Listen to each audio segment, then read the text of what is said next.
یہ بھی کہہ دو کہ اگر اللہ چاہتا تو نہ میں ہی یہ کتاب تم کو پڑھ کر سناتا اور نہ وہی تمہیں اس سے واقف کرتا، بس میں اس سے پہلے تم میں ایک عمر رہا ہوں اور کبھی ایک جملہ بھی اس طرح کا نہیں کہا، بھلا تم سمجھتے نہیں؟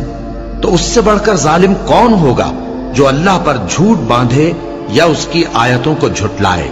بے شک گنہگار فلاح نہیں پائیں گے۔ اور یہ لوگ اللہ کے سوا ایسی چیزوں کی پرستش کرتے ہیں جو نہ ان کا کچھ بگاڑ ہی سکتی ہیں اور نہ کچھ بھلا ہی کر سکتی ہیں، اور کہتے ہیں کہ یہ اللہ کے پاس ہماری سفارش کرنے والے ہیں۔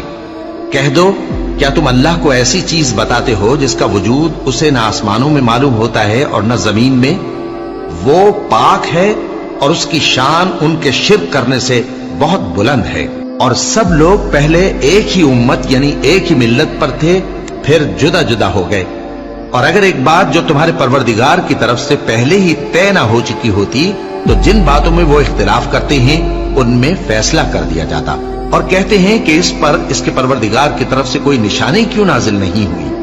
کہہ دو کہ غیب کا علم تو اللہ ہی کو ہے، سو تم انتظار کرو، میں بھی تمہارے ساتھ انتظار کرتا ہوں۔ اور جب ہم لوگوں کو تکلیف پہنچنے کے بعد اپنی رحمت سے آسائش کا مزہ چکھاتے ہیں تو وہ ہماری آیتوں میں ہیلے کرنے لگتے ہیں۔